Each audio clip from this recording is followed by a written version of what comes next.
তার সঙ্গে আজকের এই মাহফিলের প্রধান মুফাসসির হযরতুল আল্লামা সারিমুল হক সাহেব,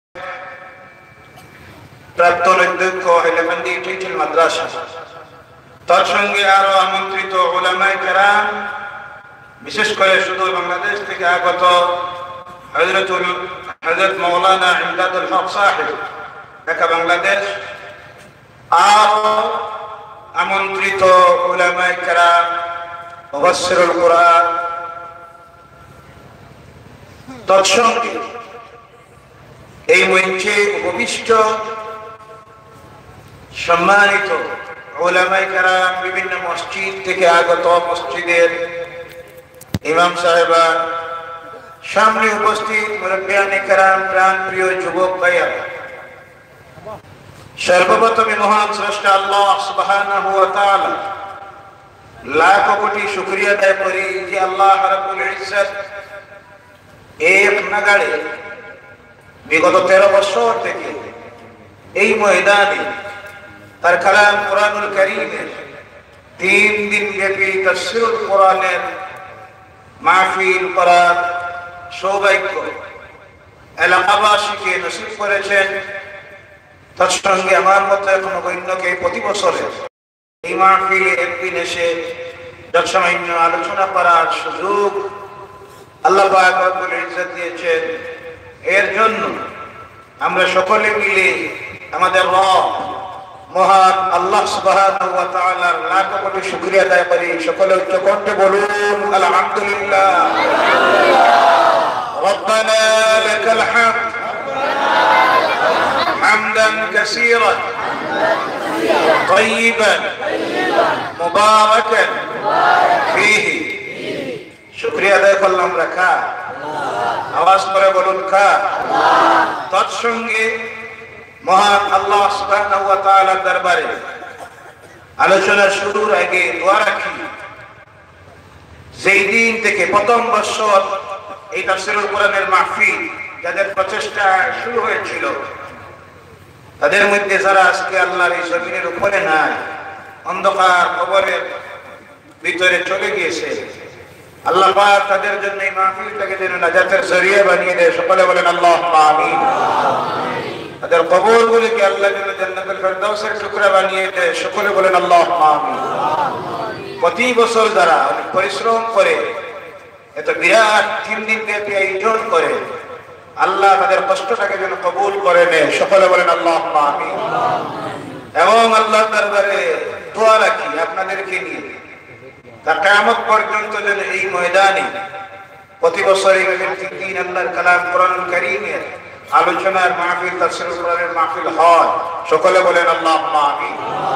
ভূমিকায় বেশি কথা বলতে যাব না, কারণ লাইটে গেছে আধা ঘন্টা, কত সময় আর একবার যদি যায় আর আধা ঘন্টা তাহলে কিন্তু শেষ।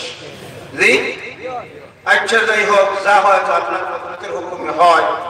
একটু চাপাই আসেন আপনারা সামনের দিকে মাঝে মধ্যে খালি জায়গা রয়ে গেছে, এর জন্য যেন সুন্দর লাগতেছে না মাহফিলটা। চাপিয়ে আসেন প্রত্যেকে। সাধারণত অনেক কাজ আমরা অনেক সময় করে থাকি, যে কাজটা করতে গিয়ে আমরা মনে মনে এটাকে স্বাভাবিক কাজ ভাবি, কিন্তু যে কাজটা আল্লাহর কাছে অনেক বড় কাজ হয়ে যায়। কথা বলবেন না, সময় নষ্ট করতে যাবেন না। যেমন হলো এই যে আপনারা মাহফিলে বসে আছেন, মাঝে মধ্যে যে ফাঁক আছে, অনেকে ভাবতেছেন এটা তো স্বাভাবিক, অসুবিধা কিছু নাই, কিন্তু হতে পারে আপনার সেই বসার কারণে মাহফিলের সৌন্দর্যটা যদি নষ্ট হয়ে যায় আল্লাহর কালামের আলোচনার মাহফিলে, তাহলে এর জন্য হতে পারে কিয়ামতের দিন আপনি আল্লাহর কাছে জবাবদি হতে পারে। কথা ঠিক কি না? কথা বুঝতেছেন ভাইরা আমার? যেমন এইমাত্র আল্লাহর শুকরিয়া আদায় করতে গিয়া আমরা 4টা শব্দ পড়লাম, যেটা হলো হামদান কাসীরান। হামদান বলেন, হামদান কাসীরান তাইয়িবান মুবারাকান ফীহি। কয়টা শব্দ? কয়টা? চারটা। মনে মনে ভাবতে পারি ওই চারটা শব্দ কতটুক সওয়াবের আর কতটুক ফজিলতের, কিন্তু এই যে চারটা শব্দ যেটা এইমাত্র আমরা আমাদের জবান দিয়ে উচ্চারণ করেছি, এর ফজিলত সওয়াব কতটুক। আল্লাহ হাবিব সাল্লাল্লাহু আলাইহি ওয়াসাল্লাম নামাজ পড়াচ্ছে, নামাজের ইমামতি করতেছে। সেই সময় আল্লাহ হাবিব সাল্লাল্লাহু আলাইহি সাল্লাম যখন রুকু থেকে দাঁড়ালেন, পিছন থেকে একজন সাহাবী তখন পড়ে দিলেন, রব্বানা লাকাল হামদ হামদান কাসীরান তাইয়িবান মুবারাকান ফীহি। আল্লাহ রাসূল সাল্লাল্লাহু আলাইহি সাল্লাম নামাজ শেষ করার পর পিছনের দিকে ফিরে জিজ্ঞাসা করলেন, ও আমার সাহাবী, এই কথাটা কে বলেছো? আমি তো তোমাদেরকে এই কথাটা শিখাই না। সমস্ত সাহাবায়ে কেরাম কত চকিত হয়ে গেছে, কোন বেয়াদবি হলো নাকি? তো জবাব দিতেছেন না, দাঁড়াচ্ছেন না। আল্লাহ রাসূল সাল্লাল্লাহু আলাইহি সাল্লাম অভয় দিয়ে বললেন, ও আমার সাহাবীরা, কোনো অসুবিধা নেই, কে বলেছো এই চারটি শব্দ? তো একজন সাহাবী দাঁড়িয়ে গেলেন, দাঁড়িয়ে বলেন, ইয়া রাসূলুল্লাহ সাল্লাল্লাহু আলাইহি সাল্লাম, এই শব্দগুলি আমি বলেছি। আল্লাহ রাসূল সাল্লাল্লাহু আলাইহি সাল্লাম বললেন, তুমি কেন বলেছো? তিনি বললেন, ইয়া রাসূলুল্লাহ সাল্লাল্লাহু আলাইহি সাল্লাম, আমি যখন আল্লাহর গুণাবলী বর্ণনা করতে চাই, শুরু করলে আমার মন চায় না শেষ করা। বলো সুবহানাল্লাহ। আল্লাহ রাসূল সাল্লাল্লাহু আলাইহি সাল্লাম বললেন, ও আমার সাহাবী, তুমি যখন এই চারটা শব্দ উচ্চারণ করেছো, আমি নামাজের মধ্য থেকে দেখতেছি রাসূল নামাজ পড়াচ্ছেন, ওনার চেহারাটা কিবলার দিকে, আল্লাহর ঘরের দিকে। কোন দিকে? কোন দিকে? আল্লাহর ঘরের দিকে। ইমাম সাহেব নামাজে দাঁড়াইলে পিছনে মুক্তাদি কি করতেছে দেখা যায় কি? কথা বলবেন, দেখা যায়? দেখা যায়। তো আমার নবী সেই নবী ছিলেন যিনি সামনের দিকে যেমন দেখতেন পিছনেও তেমন দেখতেন। বলো সুবহানাল্লাহ। আল্লাহ রাসূল বলেন, আমি নামাজের অবস্থায় দেখতেছি তুমি যখন এই চারটি শব্দ উচ্চারণ করেছ, আল্লাহ 30 জন মুকাররব ফেরেশতা তোমার সেই চারটা শব্দকে আল্লাহর দরবারে পৌঁছাইয়ে দেওয়ার জন্য প্রতিযোগিতা শুরু করেছেন। বলো সুবহানাল্লাহ। সূরা বলেন সুবহানাল্লাহ। বলার উদ্দেশ্য হলো, স্বাভাবিক আমরা কোন শব্দকে মনে মনে ভাবি, এটার মর্যাদা গুরুত্ব আল্লাহর কাছে কতটুকু আমরা জানি না। ভাইয়ারা আমার, আমার সামনে রাখা হয়েছে আল্লাহর কালাম কোরআনুল কারীম। কিতাবটা কার কিতাব? বলেন, কিতাবটা কার? এই কিতাব জমিনে আসার আগে আরো দুইটা জায়গায় ছিল। কয়টা জায়গা? বলেন, কয়টা জায়গা? এক নম্বরে ছিল যেই জায়গায়, সেটা হলো লৌহে মাহফুজ, হেফাজতের সুরক্ষিত হেফাজতের জায়গায়। বলে সুবহানাল্লাহ। সেখান থেকে আল্লাহ পাক তার কালামকে যেই দিন নাযিল করলেন দুনিয়ার উপরের আকাশে, সেই মাস ছিল রমজানের মাস। সুবহানাল্লাহ বলবেন না? যেই রাত্রিতে লৌহে মাহফুজ থেকে আল্লাহর কালাম আকাশ জমিনের উপরের আকাশে এসেছিল, সেই রাত্রি ছিল শবে কদরের রাত্রি। বলো সুবহানাল্লাহ। কোন রাত্রি? ওখান থেকে আল্লাহ রাব্বুল ইজ্জত এক মেগাড়ে 23 বছরের সময় নিয়ে, কত বছর? তার হাবিব সাল্লাল্লাহু আলাইহি ওয়াসাল্লামের কাছে এই কোরআনকে নাযিল করলেন। কোরআনের সঙ্গে নাযিল হয় নাই ধারাবাহিকতায়, এটা আপনাদের জানাই আছে। ধারাবাহিকতায় কখনো এক আয়াত, কখনো 2 আয়াত, কখনো এক সূরা, যখন আল্লাহ তার প্রয়োজন হয়েছে সেই ভাবে নাযিল হয়েছে। কোরআন নাযিল হতে গিয়ে আল্লাহ রাসূল সাল্লাল্লাহু আলাইহি সাল্লামের কাছে হযরত জিবরাইল আলাইহিস সালাম কোরআন সম্পর্কিত আয়াত নিয়ে এবং কোরআন সম্পর্কিত বিষয় নিয়ে আল্লাহ রাসূলের কাছে জিবরাইল আলাইহিস সালাম এসেছিলেন। মতান্তরে কেউ বলতেছেন 24,000 বার। বলো সুবহানাল্লাহ। কতবার? আর কোন মুফাসসিরিন কেরামের অভিমত হলো 26,000 বার। বলো সুবহানাল্লাহ। আল্লাহর জমিনে আল্লাহর কোন নবীর সঙ্গে জিবরাইল আলাইহিস সালামের এতবার সাক্ষাৎ হয় নাই যতবার হয়েছিল আমার নবীর সঙ্গে। বলেন সুবহানাল্লাহ। ভাইয়ারা আমার, এই কোরআনুল কারীম এমন এক কিতাব যার আকর্ষণে, যার আলোচনায় মুগ্ধ হয়ে পৃথিবীর মানুষ আল্লাহর দ্বীনকে গ্রহণ করেছিল, বলেন সুবহানাল্লাহ। আজকে সারা পৃথিবীতে ইসলামের প্রচার হচ্ছে, যে ধর্মগ্রন্থের আকর্ষণে মানুষ আল্লাহর দ্বীন গ্রহণ করতেছে, সেই কিতাব হলো কোরআনুল কারীম, যেটা আপনাদের সামনে, বলেন সুবহানাল্লাহ। যার জন্য ভূমিকায় কিছু কথা বলতেই হয়, যার জন্য আজকে যারা পৃথিবী জুড়ে একটা শক্তি মাথা ছাড়া দিয়ে উঠেছে, যাদের টার্গেট হয়ে গেছে আল্লাহর কালাম কোরআন এবং ইসলাম, এবং সেই কোরআন আর ইসলামের অনুসারী মুসলমানরা। কথা ঠিক কিনা? বলেন কথা ঠিক কিনা? সেই সময়ে ছিল আবু জেহেল, আবু লহব, আর বর্তমান যুগে সেই আবু জেহেল আর আবু লহব, উতবা, শাহবা, আওলাদ, নাতিন সারাও জমিনে আসেনি না? না বলেন আসেনি না? আছে। আমাদের দেশেও আসেনি না? না জি আছে। আমাদের রাজ্যেও আসেনি না? আমাদের জাতীয় সংসদে আসেনি না? কথা বলেন আসেনি না? আমাদের এই রাজ্যের বিধানসভা মধ্যেও আসেনি না? আবু জেহেলের নাতিন সারা জি আছে।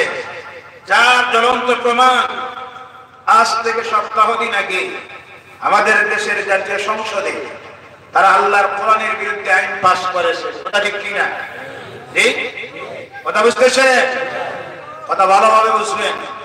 আমরা বুঝি পরে ভুলে যাই, যার জন্য অনেক সময় দেখা যায় যারাই কোরআনের বিরুদ্ধে ষড়যন্ত্র করে, ইসলামের বিরুদ্ধে ষড়যন্ত্র করে, আমরাই তাদের পতাকা মাতাল করে তুলে ধরি। বলেন নাউজুবিল্লাহ, বলেন নাউজুবিল্লাহ।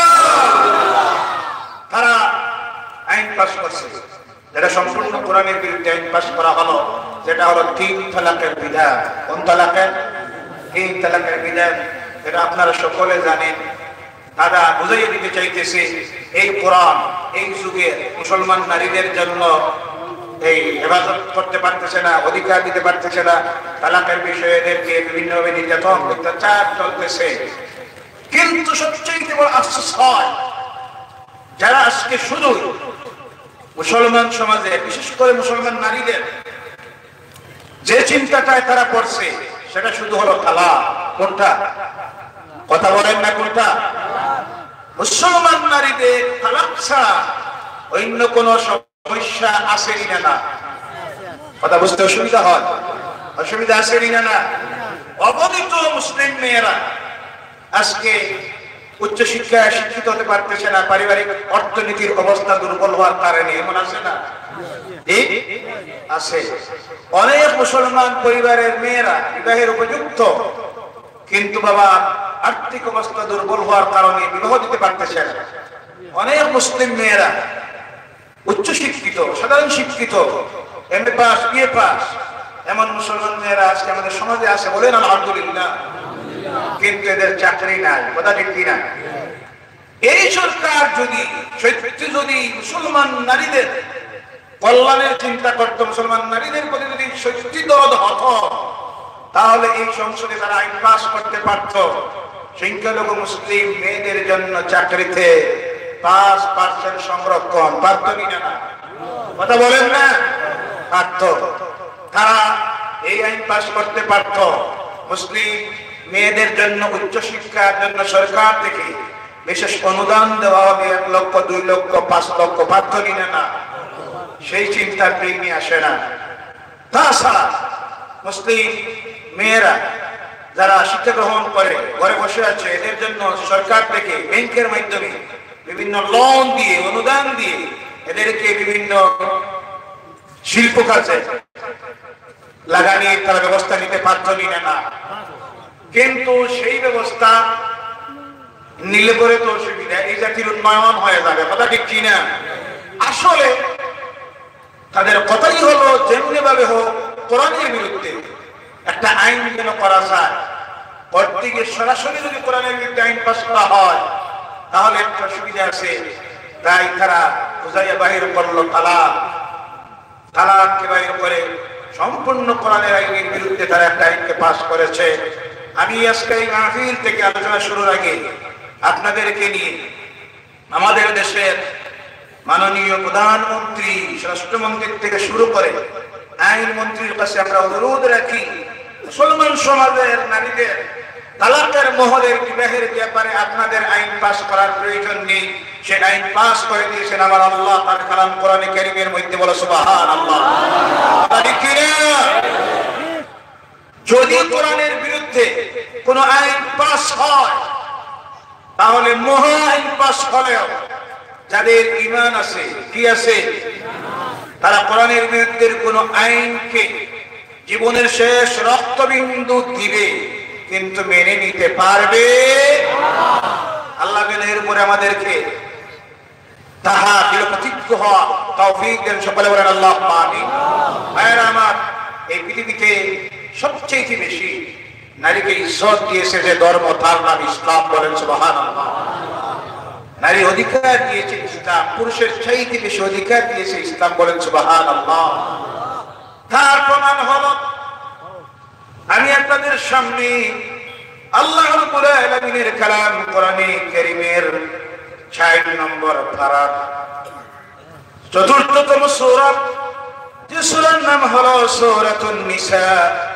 ওই সূরা নিসা ১ নম্বরের আয়াত তিলাওয়াত করেছি। কোরআনের কত নম্বর পারা? ৪ নম্বর। কয় নম্বর? কত নম্বর সূরা? ৪ নম্বর। কয় নম্বর? ৪ নম্বর পারা, ৪ নম্বর অধ্যায়ের ৪ নম্বর সূরা, যে সূরার নাম হলো সূরাতুন নিসা। ছেড়ে দিয়ে বলি দুনিয়ার মানুষকে, ও দুনিয়ার মানুষেরা, রামায়ণ, বাহির পর মহাভারত, বেদ, পুরাণ, পিপিটক, জিন্দাবিস্তা, গীতা, মনু গ্রন্থ, সাহিত্য নাম বললে শেষ হবে না। এমন একটা ধর্মগ্রন্থ বাহির করতে পারবেন না যে ধর্মগ্রন্থের মধ্যে নারী নামের একটা অধ্যায় আছে। আছে নেশা অর্থ হলো মহিলারা, রমণীরা, নারীরা। বলেন সুবহানাল্লাহ। আছে, বলেন না আছে? না, দেখে পড়ে বলতেছি। আল্লাহ পাক রব্বুল আলামিন নারীকে যে ইজ্জত মর্যাদা দিয়েছেন সেটা বোঝানোর জন্য আল্লাহর কালাম কোরআনে কারীমের মধ্যে ১১৪টা সূরা। কতটা সূরা? কতটা? ১১৪টা সূরা। এই সূরাগুলির মধ্যে যেমন এক জায়গায় দেখা যায় একটা সূরার নাম আছে মুমিনুন, আবার আল্লাহ পাক মুমিনুন যখন সূরার নাম রেখেছেন তৎসঙ্গে আবার রেখেছেন কাফিরুন। কোনটা? কাফির। আবার দেখা যায় আরেকটা সূরার নাম রেখেছেন মুনাফিক। একদিকে আমরা দেখলে দেখি যেখানে আল্লাহ সূরার নাম রেখেছেন মুমিনুন, আবার কাফিরুন, মুনাফিকুন, কিন্তু সারা কোরআন প্রধান একটা সূরার নাম আছে সূরা নিসা, মহিলারা। এর পরিবর্তে আল্লাহ পাক আর একটা সূরার নাম সূরা রিজাল রাখেন নাই। বলো সুবহানাল্লাহ। তার থেকে প্রমাণিত হয় পুরুষের চাইতে নারী সম্মান ইসলাম বেশি দিয়েছে। বলো সুবহানাল্লাহ। যার জন্য আল্লাহ পাক রব্বুল আলামিন নারীদের সম্পর্কে কথা বলার জন্য, নারীদের অধিকার সম্পর্কে কথা বলতে গিয়ে আল্লাহ রাব্বুল আলামিন তার কালাম কোরআনে একটা সূরাই রেখে দিয়েছেন, যে সূরার নাম হলো সূরা নিসা। বলো সুবহানাল্লাহ। ইসলামে নারীর অধিকার আছে না? না বলেন, আছে না? না সম্মান আছে না? না ইজ্জত আছে না? না পুরুষের চাইতে অধিকার বেশি আছে না? না কিন্তু তারা বুঝে না, তারা জানে না, কোরআন পড়ে না। কোরআন যদি পড়তো আর বুঝতো তাহলে দেখতো। তবে অবশ্য আমি অনেক সময় বলে থাকি, জাতীয় সংসদে তালাক সম্পর্কিত বিল আসার কারণে আমি অত্যন্ত আনন্দিত হলাম। অগণিত জাতীয় সংসদের সদস্যরা, এমপি যারা, পার্লামেন্টের মেম্বার যে বক্তব্যটুকুন দিল, আপনারা অনেকে দেখেছেন যাদের ধর্ম ইসলাম নয়, কিন্তু তালাকের বিলটা আসার কারণে কোরআন নিয়ে অনেক স্টাডি করেছে, হাদিস নিয়ে স্টাডি করেছে, এবং তারাই দিতে বলেছে কোরআন যে আইন দিয়েছে মুসলিম মহিলাদের জন্য, এর চাইতে উত্তমতম আইন আল্লাহর জমিনে নাই। বলে সুবহানাল্লাহ।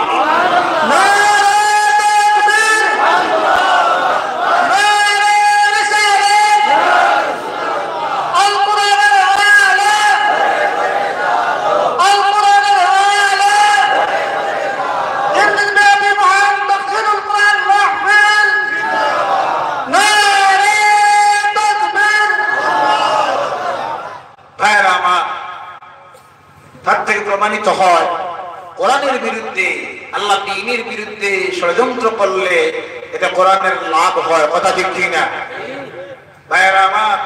কিন্তু আফসোস হয়, দুঃখ হয় যখন অন্যান্য ধর্মের মহিলারা, অন্যান্য ধর্মীয় পার্লামেন্টের মেম্বারেরা, পুরুষেরা যারা কোরআন নিয়ে রিসার্চ করে তালাকের উপরে বক্তব্য রাখতেছে হাদিস থেকে, সেই সময়ে এখন পর্যন্ত আমার সমাজের মানুষ ওই তালাক সম্পর্কিত, বিবাহ সম্পর্কিত, মোহর সম্পর্কিত কোরআনের দেওয়া আইনগুলি সম্পর্কে জ্ঞান নাই, কথা ঠিক কিনা? এটা সবচেয়ে বড় আফসোস। এর জন্য প্রয়োজন এইভাবে মাহফিলের প্রয়োজন আসেনি না? না বলেন তো, শুরু করেন মাহফিলের প্রয়োজন আছে কিনা? এর জন্য কোরআন যদি তারা পড়তো তাহলে দেখতো এই কোরআনুল কারীম নারীকে এই জমিনের মধ্যে বাঁচার সর্বপ্রথম অধিকার দিয়েছে। নারীকে কি মর্যাদা দিল? সূরাটার নাম হলো নারী। এর জন্য এর সম্পর্কে কিছু কথা প্রথমে সূরার নাম সম্পর্কে বলতে হচ্ছে। জমিনের মধ্যে এমন এক সময় ছিল যেই সময় এই আরবের মানুষগুলি তাদের কন্যা সন্তানগুলিকে তারা হত্যা করতে, বলেন নাউযুবিল্লাহ। জন্ম নেওয়ার পর জীবন্ত ভাবে তারা কবরের মধ্যে নিয়ে মাটি চাপা দিত। তারা মনে মনে ভাবত এই কন্যাগুলি বেকার, বড় হলে পরে রুজি রোজগার কিছুই করতে পারবে না, রুজি করে সে নিজে তার খাবার জোগাড় করতে পারবে না। এই জন্য বড় হওয়ার আগে এদেরকে জমিন থেকে বিদায় করে দেওয়া যাক।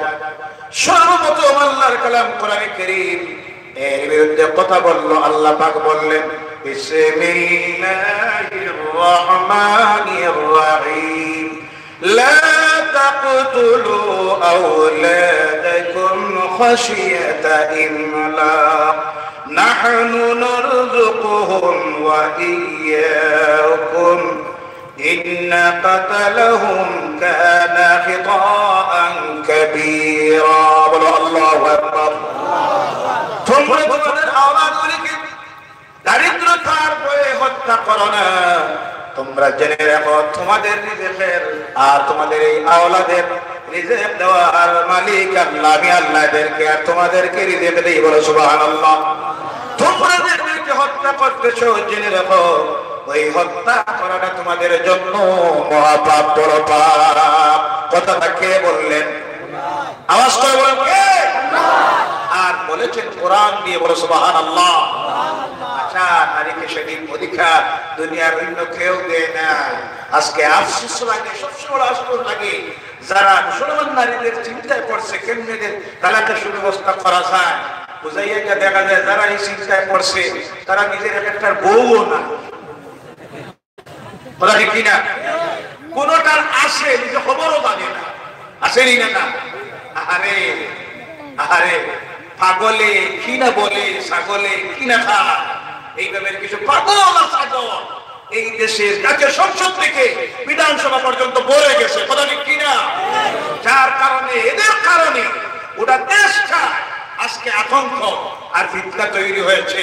আল্লাহর কাছে আজকে এই তাফসীরুল কোরআনের মাহফিল থেকে আমরা দোয়া রাখি, আল্লাহ এইভাবে পাগল আর ছাগল মুরিদ থেকে এই দেশটাকে তুমি হেফাজত করো। সকলে বলেন আল্লাহুম্মা আমিন। এই দেশটায় যে শান্তিটা ছিল আল্লাহ তোমার কুদরত থেকে তা তুমি ফিরাইয়া আনো। সকলে বলেন আল্লাহুম্মা আমিন। দুই নম্বরে আমরা দেখি আল্লাহর হাবিব সাল্লাল্লাহু আলাইহি ওয়াসাল্লাম এই নারীদের ইজ্জত দিতে গিয়া, বাঁচার অধিকার দিতে গিয়ে কি ব্যবস্থাটা নিলেন। আল্লাহর কালাম কোরআনে কারীম খুললে পরে দেখা যায় এই মানুষগুলি যখন তাদের আওলাদকে জীবন্ত ভাবে মেয়ে সন্তানগুলিকে নিয়ে কবরের মধ্যে দাফন করত, আল্লাহ পাক তার হাবিবের জবান দিয়ে এদেরকে জানাইয়া দিলেন, ও আমার হাবিব আপনি এদেরকে বলে দেন, ওয়াইযাল মাউদাতু সুইলাত বিআইয়ি যামবিন কুতিলাত। আল্লাহু আকবার। তাদেরকে আপনি বলে দিন, তারা কি সেই কথার চিন্তা করে না একদিন তারা প্রশ্নের সম্মুখীন হবে। তাদেরকে প্রশ্ন করা হবে, কি অপরাধে তোমরা তোমাদের এই মেয়ে সন্তানগুলিকে হত্যা করলে? এই কথাটা বলেছে কোরআন। কে বলেছে? কে বলেছে? পরকালের দিন এই সন্তান তথা মেয়ে সন্তানকে যদি তোমরা হত্যা করো কিয়ামতের দিন আল্লাহর কাছে জবাব দিতে হবে, কি অপরাধে হত্যা করেছো। এমন কথা চ্যালেঞ্জ বলতে পারি, দুনিয়ার অন্য কোন ধর্মগ্রন্থ বলে নাই, বলেছে আল্লাহর কালাম কোরআন। বলো সুবহানাল্লাহ। আমার এরপরে আলোচনা আল্লাহ রাব্বুল আলামিনের কালাম কোরআনে কারীমের এই সূরা নিসার 1 নম্বরে আল্লাহ পাক কি কথা দুনিয়ার মানুষকে বলতেছেন, ও দুনিয়ার মানুষেরা, ইয়া আইয়ুহান নাস, হে মানব মণ্ডলী। কোরআনের মধ্যে দেখা যায় আল্লাহ কথা বলতে গিয়ে বিভিন্ন স্টাইলে বিভিন্ন ভঙ্গিতে কথা বলেছেন। কোন জায়গায় আল্লাহ বলেছেন ইয়া আইয়ুহাল্লাযীনা আমানু, হে ঈমানদারেরা। এই জায়গার মধ্যে বিশেষ করে আল্লাহ দুনিয়ার সমস্ত মানুষকে উদ্দেশ্য করে বলতেছেন, কারণ হলো কোরআন শুধু মুসলমানদের জন্য আসে নাই, কোরআন গোটা পৃথিবীর মানব মণ্ডলীর জন্য এসেছে। বলে সুবহানাল্লাহ। অনেকে মনে মনে ভাবে আজকে পৃথিবীর কিছু সংখ্যক মানুষের ভুল ধারণা তৈরি হয়েছে, কোরআন হলো মুসলমানদের ধর্মগ্রন্থ, কোরআন হলো ইসলামের ধর্মগ্রন্থ। কোরআন শুধু মুসলমানদের জন্য ধর্মগ্রন্থ নয়, কোরআন শুধু ইসলাম ধর্মাবলম্বীদের জন্য ধর্মগ্রন্থ নয়, কোরআন হলো আল্লাহর কালাম, আর আল্লাহ হলেন সৃষ্টির সমস্ত কিছু। এর জন্য কোরআন যত কথা বলেছে এর মধ্যে অধিকাংশ কথা বলতে গিয়ে কোরআন পৃথিবীর প্রত্যেক মানুষকে উদ্দেশ্য করে কথা বলেছে। এই সূরার আরম্ভণীতে আল্লাহ পাক যে শব্দটা ব্যবহার করতেছেন, সম্বোধন করতেছেন, ইয়া আইয়ুহান নাস, হে মানব মণ্ডলী, কি করো, ইত্তাকু রাব্বাকুম, তোমরা তোমাদের রবকে ভয় করো। বলো সুবহানাল্লাহ। ভয় করতে হবে কাকে? আওয়াজ করে বলেন কাকে? কোন নেতাকে? কথা বলেন কোন নেতাকে? কোন মন্ত্রীকে? কোন প্রশাসনকে? মুমিন ভয় করে কাকে? মুমিন হলে ভয় করতে হবে কাকে? এর জন্য যারা মুমিন হয়ে যায় দুনিয়ায় তারা একমাত্র যাকে ভয় করে তার নাম হলো আল্লাহ, আর যার আইনকে মেনে জমিনে চলে তিনি হলেন আল্লাহ। বলো সুবহানাল্লাহ। কিন্তু আমাদের ইমানি দুর্বলতার কারণে অনেক সময় দেখা যায় আমরা দুনিয়ার মধ্যে অমুক দলকে ভয় করি, তমুক নেতাকে ভয় করে, অমুককে ভয় করে। জেনে রাখবেন মুমিন দুনিয়ায় শুধু ভয় করে যাকে তার নাম। আওয়াজ করে বলবেন না, কারণ আল্লাহ বলছেন ইয়া আইয়ুহান নাসুত্তাকু রাব্বাকুম, হে দুনিয়ার মানুষ তোমরা ভয় করো আল্লাহকে। আল্লাহকে ভয় করার নির্দেশ কি জন্য দেওয়া হচ্ছে? তার কারণ হলো দুনিয়ার কোন প্রশাসনের ভয় দিয়া, কোন নেতার ভয় দিয়া, মন্ত্রীর ভয় দিয়া মানুষের চরিত্রকে সংশোধন করা যায় না। মানুষের চরিত্রকে যদি সংশোধিত করতে হয় তাহলে তার হৃদয়ের মধ্যে ঢুকাইয়া দিতে হয় আল্লাহর ভয়। আর ভয়, আল্লাহর ভয় যদি মানুষের হৃদয়ের মধ্যে চলে আসে, এই মানুষ আল্লাহর নাফরমানি কোনদিন করতে পারে? আওয়াজ করে বলেন পারে? পারবো? পারবে না। যার জন্য আমি বলে থাকি আজকে পৃথিবীতে আল্লাহর নাফরমানি বন্ধ করার জন্য, দুর্নীতি বন্ধ করার জন্য, ঘুষ বন্ধ করার জন্য আপনারা অনেক সময় দেখবেন এখন ব্যবস্থা করা হয় সিসি ক্যামেরা। কোন ক্যামেরা? সিসি ক্যামেরা অফিসে লাগানো হয় বিভিন্ন জায়গায়, যাতে করে যারা চুরি করে, ডাকাতি করে, ঘুষ নেয়, সুদ নেয়, এগুলি ধরার জন্য বিভিন্ন জায়গায় সিসি ক্যামেরা। আর দেখা যায় আরো বড় বড় সংস্থা আমাদের দেশে যেমন আছে সিবিআই। কোনটা? সিবিআই মানে দুর্নীতি দমন করার জন্য, এরা আল্লাহর নাফরমানির কাজ বন্ধ করার জন্য, অনুসন্ধান করে ধরে সাজা শাস্তি দেওয়ার জন্য। আরে আমি অনেক সময় বলে থাকি মহা সিবিআই যদি তৈরি করা হয় আর সিসি ক্যামেরার চাইতে বাপ যদি আরেকটা বানানো হয় আর সব অফিসে রাস্তাঘাটে লাগাইয়া দেওয়া হয়, সামান্য দুর্নীতি আল্লাহর নাফরমানি বন্ধ হবে না। তার কারণ সিভিলি যারা কাজ করে এরা মানুষ না ফেরেশতা? কথা বুঝেন না? মানুষ না ফেরেশতা? এরা মানুষ। ভুল করে কে? মানুষে। মানুষের ভুল ধরার জন্য মানুষ দিয়া, মানুষের আইন দিয়া মানুষকে সংশোধন করা সম্ভব নয়। এর জন্য অনেক সময় দেখা যায় যারা দেওয়া হইল দুর্নীতি দমনের জন্য তারাই নিজে দুর্নীতিতে ধরা পড়ে যায়। হয়নি না? হয়। তাছাড়া আমি অনেক সময় বলে থাকি, ভাইয়েরা আমার, ওই যে সিসি ক্যামেরা যেটা লাগানি হয়, এটা খেয়ে লাগায় মানুষে না ফেরেশতায়? খেয়ে লাগায় মানুষে, এটা ফেরেশতায় লাগায় না। আচ্ছা, আমার পিছনে সিসি ক্যামেরা লাগানো হলো আমার উপরে, এটা আমার জানা আছে কিনা? না বলেন, জানা আছে কিনা? আমি এর নিচে বসে অফিসে ঘুষ নিব, কারণ আমি জানি সিসি ক্যামেরা আছে। তখন আমি ঘুষ নিতে গিয়ে এমন জায়গায় বাহির করবে যেখানে সিসি না, কি না, সিসি না। এর জন্য আমি বলে থাকি, মানুষকে যদি আল্লাহর নাফরমানি থেকে বিরত করতে হয়, তাহলে তার ভিতরের মধ্যে ঢুকাইয়া দিতে হয় আল্লাহর ভয়। কার ভয়? আল্লাহর ভয় মানুষের হৃদয়ের মধ্যে ঢুকে যায়, এই মানুষ আর আল্লাহ নাফরমানি করা সম্ভব হয় না। এর জন্য আল্লাহ পাক পরবর্তী কথা বলতে গিয়ে মানুষের সৃষ্টি সম্পর্কে কথা বলার আগে দুনিয়া মানুষকে উদ্দেশ্য করে বলতেছে, ইয়া আইয়ুহান নাস ইত্তাকু রাব্বাকুম, ও দুনিয়ার মানুষেরা, তোমরা ভয় করো তোমাদের রব, তোমাদের প্রতিপালককে। ও আমার ভাইরা, এই মানুষের হৃদয়ের মধ্যে ভয় আল্লাহর ঢুকিয়ে দেওয়ার জন্য আল্লাহ পাক তার কালামের মধ্যে যে সব কথা বলেছেন, আমি নিজে দেখেছি দুনিয়ার অন্য কোন ধর্মগ্রন্থের মধ্যে এমন কথা নাই, শুধু আছে কোরআনে। বলো সুবহানাল্লাহ, বলো সুবহানাল্লাহ। যে কথাগুলি বলেছেন, বেশি না যদি কয়েকটা কথা দুনিয়ার মানুষের হৃদয়ে ঢুকাইয়া দেওয়া যায়, আর মানুষ তার প্রতি কেউ বিশ্বাস করেনি, তাহলে এই মানুষ আর আল্লাহর নাফরমানি করতে পারবে না। তার প্রমাণ হলো আল্লাহ বলছেন, বিসমিল্লাহির রহমানির রহিম, মা ইয়ালফিযু মিন কাওলিন ইল্লা লাদাইহি রাকীবুন আতীদ। বলো আল্লাহু আকবার।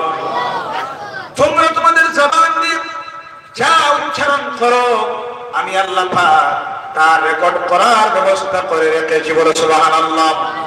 এবার বলুন, এই কথা যদি মানুষের হৃদয়ে ঢুকে যায়, অনর্থক কোনো কথা, গান, ডং, তামসা, অশ্লীল কথাবার্তা, মিথ্যা কথা, এই মানুষ তার জবান দিয়ে আর বাইরে করতে পারবে, কারণ তার মনের মধ্যে ভয় আসবে, জান করতেছি আমার রব, আমার আল্লাহ সব রেকর্ড করতেছেন। আর ওই রেকর্ডগুলি আরেকটা দিন আসবে, সেই দিন কোন দিন? আল্লাহ বলছেন, আল-ইয়াউমা নাখতিমু আলা আফওয়াহিহিম ওয়া তুকাল্লিমুনা আইদিহিম ওয়া তাশহাদু আরজুলুহুম বিমা কানু ইয়াকসিবুন। বলো সুবহানাল্লাহ।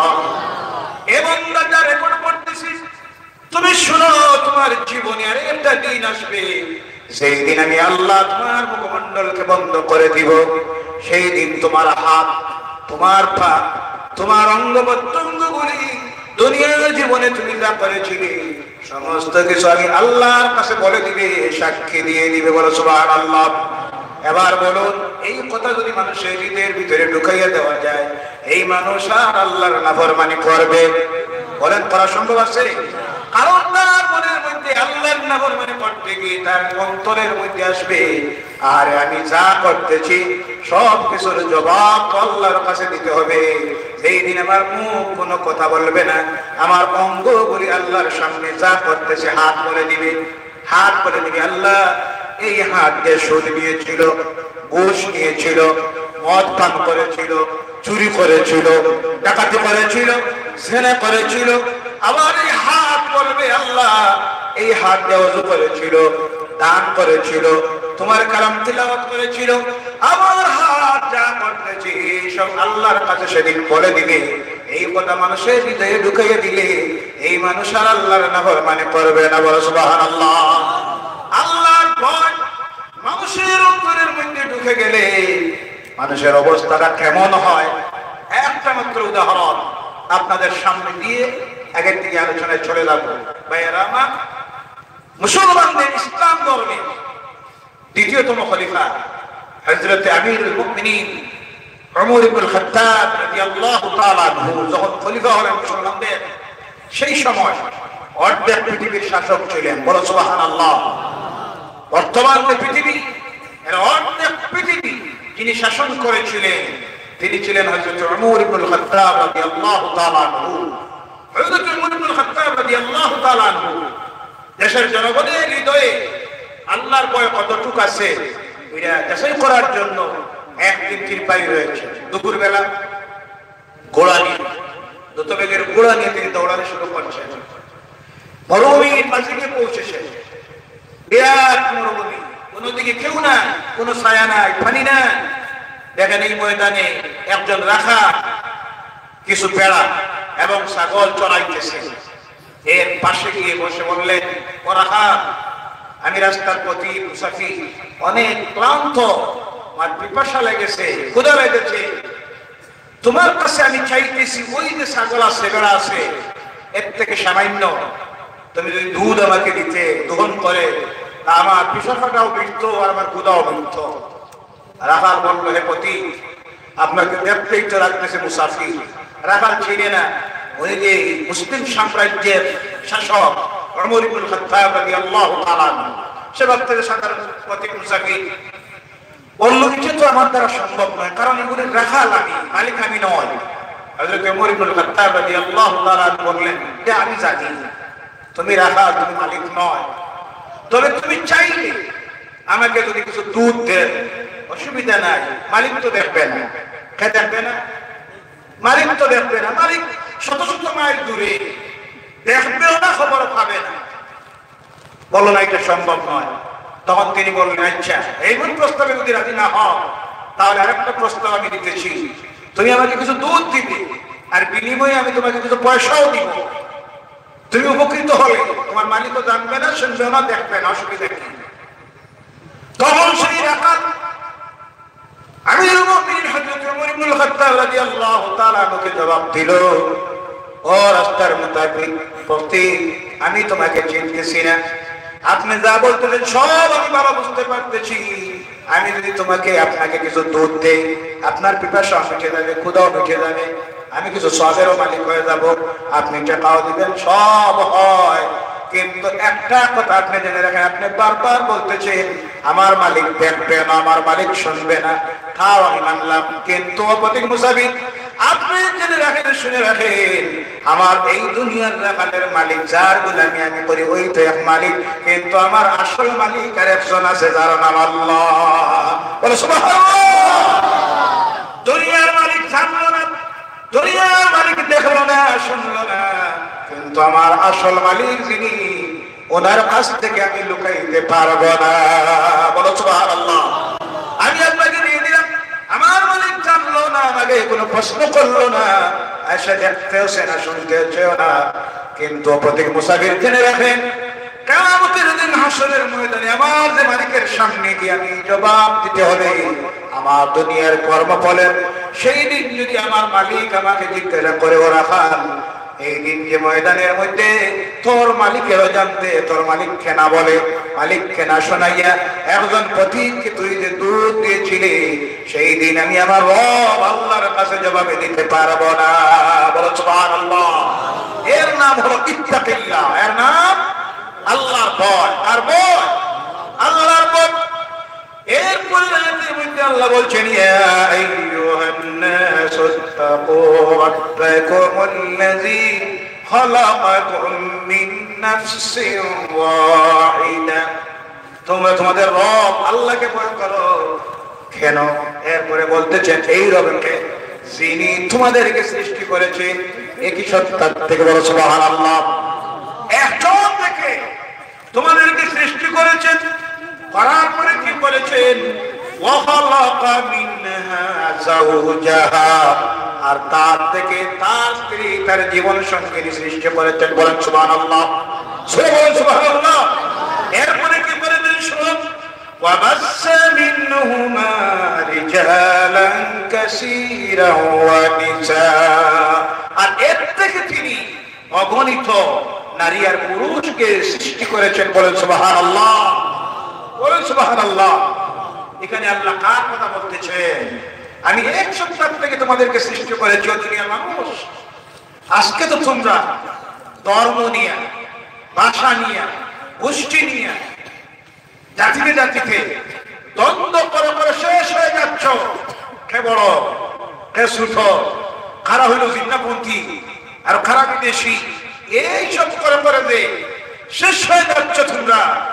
তোমরা শুনে রাখো, তোমাদের সকলকে আমি সৃষ্টি করেছি একজন থেকে। কয়জন থেকে? একজন। তিনি হলেন সমস্ত দুনিয়ার মানুষের আদি পিতা। যিনি, ওনাকে উদ্দেশ্য করে আল্লাহ বলতেছেন, আমি তোমাদেরকে একজন থেকে সৃষ্টি করেছি, অর্থাৎ তোমাদেরকে সৃষ্টি করেছি হযরত আদম আলাইহিস সালাম থেকে। বলো সুবহানাল্লাহ। ও দুনিয়ার মানুষ, যত মানুষ এই দুনিয়ার মধ্যে আমরা আছি, সমস্ত মানুষ কার আওলাদ? আওয়াজ করে বলেন, কার আওলাদ? আদম আলাইহিস সালামের আওলাদ। হিন্দুরা বলুন, বৌদ্ধ বলুন, জৈন বলুন, খ্রিস্টান বলুন, নাস্তিক বলুন, ইহুদিরা বলুন, নাসারা বলুন, মুনাফিক বলেন, কাফির বলেন, মুমিন বলেন, দুনিয়ায় যত মানুষ আছে সমস্ত মানুষের আদি পিতা হলেন হযরত আদম আলাইহিস সালাম।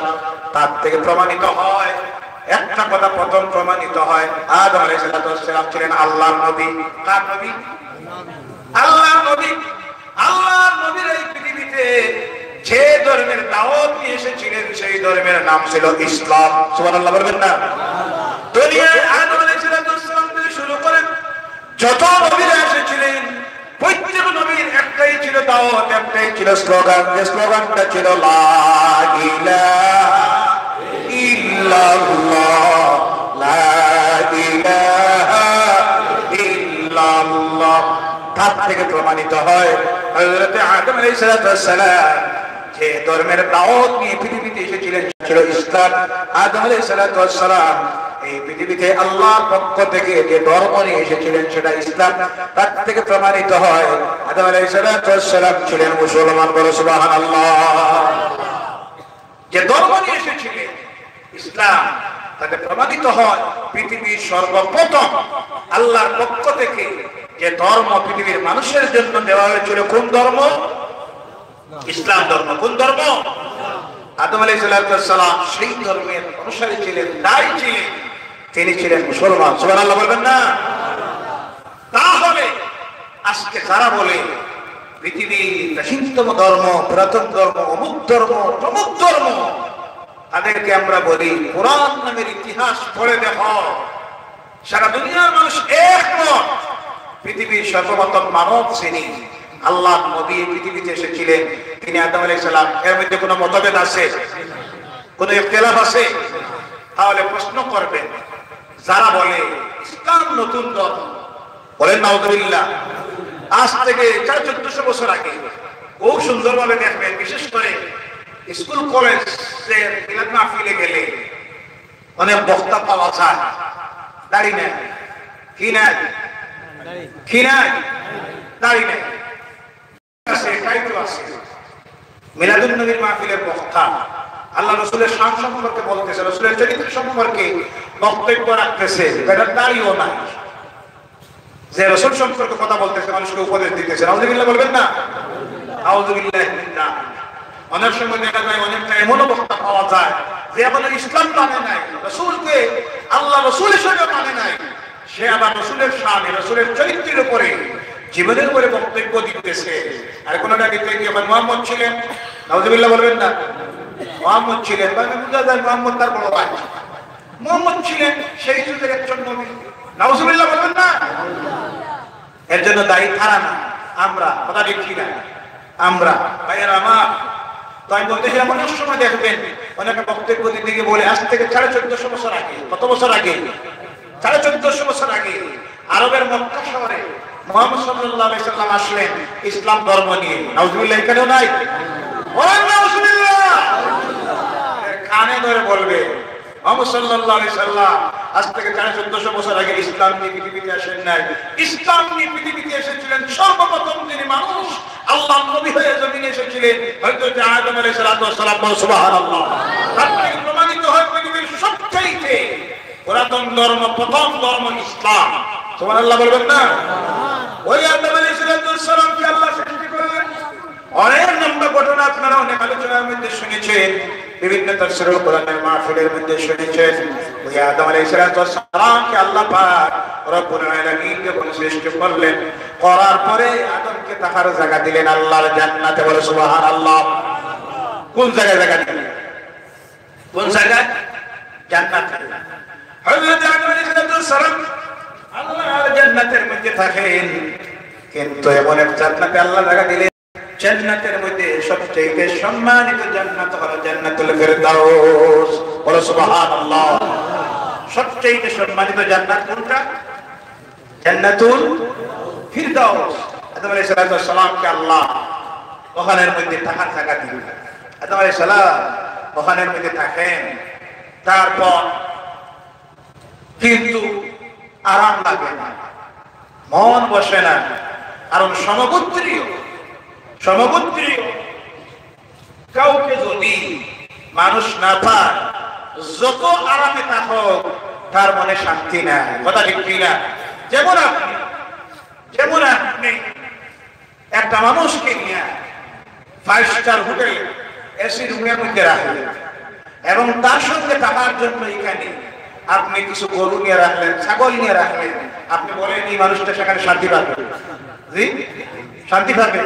শান্তি পাওয়া সম্ভব নয়, কারণ তার সমগোত্রী এখানে কেউ না। অনুরূপভাবে আল্লাহ পাক আদম আলাইহিস সালামকে জান্নাতে রাখলেন, কিন্তু সেখানে ওর সঙ্গে আছেন যারা ফেরেশতা। আদমের সমগোত্রী কেউ নাই, যার জন্য আদম আলাইহিস সালামের মনের মধ্যে শান্তি নাই। কি যেন একটা অভাব মনের মধ্যে ভাব আসে, তার সেই মনের ভাবটা বুঝলেন আল্লাহ। বলো সুবহানাল্লাহ। আদম আলাইহিস সালাম ওই যে আল্লাহ বলেছেন তার থেকে তার জীবন সঙ্গী তৈরি করেছি, কেমনে করলেন?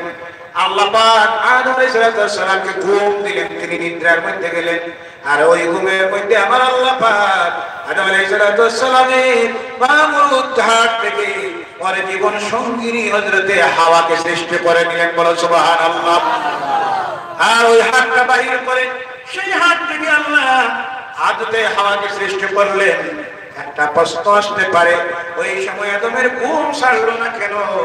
হাড় বাহির করে তার থেকে জীবন সঙ্গী তৈরি করতে গিয়ে তাফসীরের মধ্যে আসতেছে, ওই সময় যদি হাওয়াকে তৈরি করতে আল্লাহ হাড়টা বাহির করে যখন তৈরি করেছিলেন, অপারেশনের মাধ্যমে হাড় বাহির করেছিলেন, এই সময় যদি আদমের কষ্ট হতো, তাহলে দুনিয়ার পুরুষেরা নারীদের প্রতি মনের মধ্যে মহব্বত কখনো আসতো না, নারীদের প্রতি তাদের অন্তরের মধ্যে হিংসা বিদ্বেষ তৈরি হয়ে যাইত।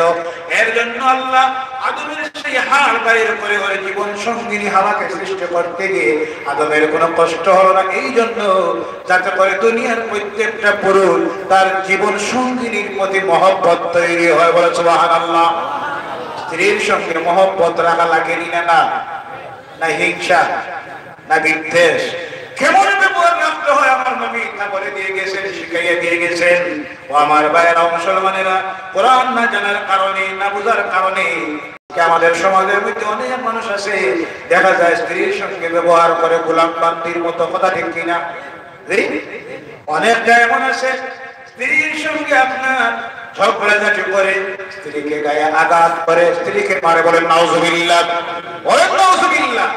আল্লাহর হাবিব এই স্ত্রীদের প্রতি কি ব্যবহার রাখতে হয়, কেমন মহব্বত করতে হয় শিখাইয়া দিয়ে গেছেন আমাদেরকে।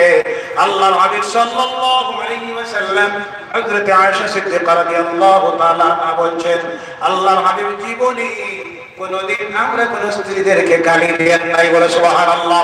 গালি দেওয়ার কথা মারেন নাই। বলে সুবহানাল্লাহ। নবী মুহাম্মদ সাল্লাল্লাহু আলাইহি সাল্লাম কোনদিন স্ত্রীদের প্রতি চোখ লাল করে কথা বলেন নাই। বলেন সুবহানাল্লাহ। এবার বলতে সময় লাগবে, সেদিকে যাচ্ছি না। আল্লাহ পাক হযরতে হাওয়াকে সৃষ্টি করলেন, দুইজন জান্নাতে থাকা শুরু হলো। এরপর অনেক লম্বা ঘটনা, সেখান থেকে আল্লাহ আদেশ করলেন লা তাকরাবু হাযিহি শাজারা। আল্লাহর নির্দেশ ছিল, অবৈধ করলেন, জান্নাত থেকে বিতাড়িত হলেন, দুনিয়ার মধ্যে আসলেন। এবার আসার পরে ওই যে আল্লাহ বলছেন, তাদের থেকে আমি আল্লাহ অগণিত নারী আর পুরুষকে সৃষ্টি করেছি। এই দুনিয়ায় আসলেন, সেখানে তার দুইজনের বিবাহ হলো, বিবাহের ব্যবস্থা করলেন আল্লাহ পাক। এবং সেই বিবাহের মধ্যে মোহর ছিল, ওকিল ছিলেন আল্লাহ, খুতবাও দিলেন আল্লাহ। সুবহানাল্লাহ। সাক্ষী ছিলেন ফেরেশতারা। সুবহানাল্লাহ বলবেন না? সেখানে মোহর ছিল, আমার হাবিবের প্রতি। হযরত আদম আলাইহিস সালাম স্ত্রীকে দেখলেন অসংখ্য তাকাচ্ছে, আল্লাহ বলেন আদম ওর দিকে তুমি তাকাইও না, পরনারী তোমার স্ত্রী নয়, ওই পরনারীর দিকে তাকানো তোমার জন্য হারাম। পরনারীর দিকে তাকানো হালাল না হারাম? আওয়াজ করে বলেন হালাল না হারাম? ইসলাম হারাম করেছে, তুমি তাকাইও না। দিকে তাকাতে হলে, ওর গায়ে স্পর্শ করতে হলে তুমি ওকে স্ত্রী হিসেবে গ্রহণ করতে হবে, বিবাহ করতে হবে। আল্লাহ পাক বিবাহের ব্যবস্থা করলেন, আল্লাহ নিজে খুতবা দিলেন, ওকিল হলেন, ফেরেশতারা সাক্ষী হলো। এরপরে আল্লাহ বলেন মোহর দিতে হবে। কি দিতে হবে? আদম বলেন মোহর দেওয়ার মতো কিছু নাই। আল্লাহ বললেন আমার হাবিবের প্রতি, আমার হাবিবের প্রতি তুমি 10 বার দুরূদ পড়ে না, বলো সুবহানাল্লাহ। ও দুনিয়ার মানুষ, আজকে আমরা আদমের হাওয়া আওলাদ হয়েছি, ওই আদমের হাওয়ার বিবাহের মধ্যে ছিল আমার নবীর দুরূদ। সুবহানাল্লাহ বলবেন না? আমার নবীর দুরূদ সেই দিন না হলে আদমের হাওয়ার বিবাহের মোহর আদায় হতো না। আর ওই মোহর যদি আদায় না হতো আজকে আমরা দুনিয়ায় আসতাম না। কথা ঠিক কিনা? যে নবীর ছিলেন নবীর দুরূদ সালামের মাধ্যমে ওই বিবাহ হলো। আমরা সেই নবীর ইজ্জত মর্যাদা বুঝি না। আদম আলাইহিস সালাম আল্লাহর কাছে প্রশ্ন করলেন, আল্লাহ ওই নবীকে আমি তো চিনি নাই, দেখি নাই, কার উপরে দরুদ দেব? আল্লাহ বলেন আদম রে, এই নবী সেই নবী যে নবীকে আমি সৃষ্টি না করলে তুমি আদমের সৃষ্টি হতো না। বলো সুবহানাল্লাহ। এরপর দুনিয়া আসলেন, আসার পরে এদের থেকে প্রতি বছর 2 জন করে আওলাদ। কয়জন? 2 জন, একজন ছেলে একজন মেয়ে। প্রতি বছর একজন ছেলে একজন মেয়ে, আগের ছেলে পরের মেয়ে, পরের ছেলে আগের মেয়ে, এইভাবে বিবাহ শুরু হলো। আর ওই থেকে আল্লাহ পাক বলছেন অগণিত নারী পুরুষকে আমি জমিনের মধ্যে সৃষ্টি করলাম। বলো সুবহানাল্লাহ। তার থেকে প্রমাণিত হয় এই দুনিয়ার সমস্ত মানুষ আদম আলাইহিস সালামের আওলাদ। আদমের ধর্ম ছিল ইসলাম, তিনি পৃথিবীতে লা ইলাহা ইল্লাল্লাহ দাওয়াত দিয়েছিলেন। এর পরবর্তীতে এই পৃথিবীর কিছু মানুষ আদমের দেওয়া তরিকা, আদমের দেওয়া কথাকে ভুলে গিয়া আল্লাহর সৃষ্টির মাখলুককে তাদের প্রভু বানিয়ে এদের সামনে মাথা নত করে সিজদা দেওয়া শুরু করলো। মূর্তি বানিয়ে চন্দ্রকে, সূর্যকে, নক্ষত্রকে, তরুলতাকে, গাছপালাকে গুমরাহির রাস্তায় চলে গেল। এর জন্য আমরা দুনিয়ার মানুষের কাছে অনুরোধ রাখি, ফিরে আসো। কি করো? ফিরে আসো নিজের বাবার ধর্মে। কার ধর্মে? বাবার ধর্মে, যিনি হলেন আদম আলাইহিস সালাম। ইসলামে ফিরে আসো। ইসলাম পৃথিবীর সবচেয়ে প্রাচীনতম ধর্ম, প্রথম ধর্ম, পুরাতন ধর্ম, আল্লাহর দেওয়া ধর্ম, আদম আলাইহিস সালামের আনিত ধর্ম। এই ধর্মে চলে আসো, তাহলে শান্তি পাবে। বাবার দেওয়া আদম আলাইহিস সালামের আনা তরিকা রাস্তাকে ছেড়ে দিয়া তোমরা নিজ তৈরি ধর্মগুলি যদি গ্রহণ করো আর মানো, এই দুনিয়ায় শান্তি নাই, কবরেও নাই, পরকালেও নাই। আল্লাহ পাক আমাদেরকে আদমের আওলাদ হয়ে আদম আলাইহিস সালামের অনুসরণ, অনুকরণ করা, ওনার প্রচারিত ধর্ম ইসলাম গ্রহণ করে জমিনে চলার জন্য আল্লাহ তৌফিক দেয়। সকলে বলেন আল্লাহুম্মা আমিন। ওয়া আলাইনা ইল্লাল বালাগ ওয়া আখিরু দাওয়ানা আলহামদুলিল্লাহি রাব্বিল আলামিন। বিশেষ মেহমান শুধু বাংলাদেশ থেকে আগত আপনাদের সামনে এসে হাজির হয়েছেন। মাহফিল নির্ধারিত সময় আছে, এর জন্য আপনারা আগামী করলেও আবার আসতে হবে। জি আসতে আসেন, আপনারা রাজি আছেন? বলেন ইনশাআল্লাহ। আগামী করলো আবার মাহফিল চলবে। আজকে এর জন্য বেশি রাত্রি হলে আপনাদের অসুবিধা আছে, কালকে আবার আপনারা আসতে হবে। এর জন্য নির্ধারিত সময়ের ভিতরে আলোচনাকে শেষ করে নিলাম। যা আলোচনা রাখলাম এরপর আপনারা এবং আমি প্রত্যেকে আমরা যেন, মা বোনেরা যারা যারা ওইখানে আওয়াজ শুনতেছেন, আলোচনা শুনতেছেন, প্রত্যেকে যেন এরপর আমলটা করতে পারি। আল্লাহ যেন তৌফিক দেয়। সকলে বলেন আল্লাহুম্মা আমিন। আসসালামু আলাইকুম ওয়া রাহমাতুল্লাহ।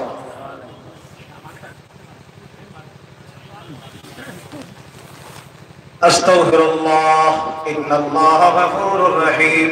আস্তাগফিরুল্লাহ ইন্নাল্লাহা গফুরুর রহিম। আস্তাগফিরুল্লাহ রাব্বি মিন কুল্লি যামবিন ওয়া আতুবু ইলাইহি ওয়া লা হাওলা ওয়া লা কুওয়াতা ইল্লা বিল্লাহিল আলিয়্যিল আযীম। আল্লাহুম্মা আমিন। ربنا ظلمنا أنفسنا وإن لم تغفر لنا وترحمنا لنكونن من الخاسرين। আল্লাহ মাহফিলের বিশেষ বৈশিষ্ট্য হলো তোমার কালাম কোরআনে পাককে আমরা গুনাহগারেরা সামনে নিয়ে এর ওসিলা বানাইয়া তুমি মাবুদের দরবারে হাত তুলেছি। আল্লাহ এর থেকে যা আলোচনা গতকাল হয়েছে, আজকে হচ্ছে, আগামী করলে হবে, আল্লাহ সমস্ত কিছুকে তুমি কবুল করে নাও। এর সর্বপ্রথম হাদিয়া স্বরূপ মদিনার হাবিব নূরের নবীর নূরানি কদম মুবারকে পৌঁছাইয়া দিও। আল্লাহ সবাই کرام থেকে শুরু করে যত মুমিন মুমিনাত কবরবাসী হয়ে গেছেন প্রত্যেকের কবরের সওয়াবটুকু পৌঁছাইয়া দাও। বিশেষ করে আল্লাহ বিগত 13 বছর থেকে যারা কষ্ট করে মাহফিলটার আয়োজন করতেছেন, যারা সাহায্য সহযোগিতা দিতেছেন, তাদের মা বাপ, আমাদের মা বাপ, দাদা দাদি, নানা নানি, শ্বশুর শাশুড়ি, আত্মীয় স্বজন, বন্ধু বান্ধব, ভাই বোনেরা, প্রতিবেশীরা, মহল্লাবাসীরা অন্ধকার কবরের গাড়ায় চলে গেছেন। আজকের এই মাহফিলের কুল আলোচনার সব তখন তাদের কবরে পৌঁছাইয়া দেও আল্লাহ। এর ওসিলায় তাদের জীবনের গুনাহগুলি মাফ করে দাও আল্লাহ। তাদের কবরগুলিকে জান্নাতুল ফেরদাউসের টুকরা বানাইয়া দাও।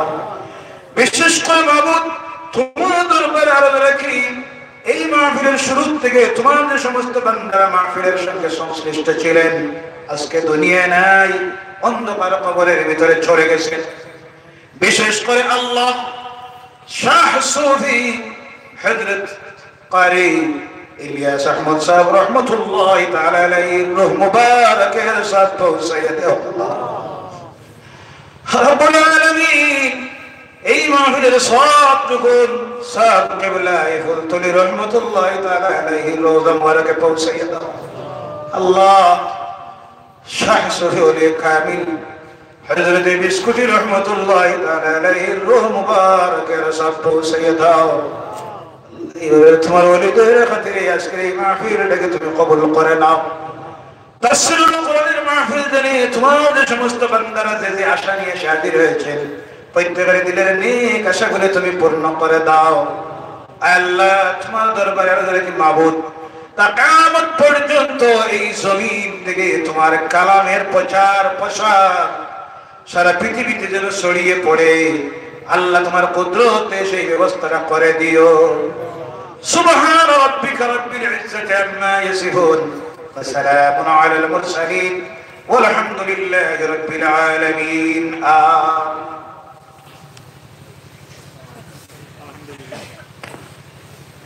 তাফসীরুল কোরআন মাহফিলের পক্ষ থেকে বাগাবাজার ইসলামের কমিটির প্রেসিডেন্ট সেক্রেটারি এভাবে সকালে করিয়া নাম ব্যবস্থা দেওয়া লাগে মাইক তো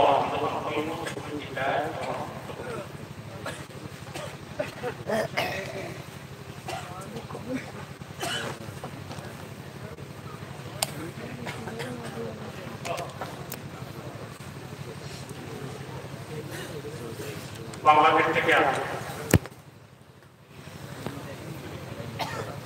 হযরত মাওলানা ইমদাদুল হক উসমানী সাহেবকে পেশ করিয়ে বরণ করবেন।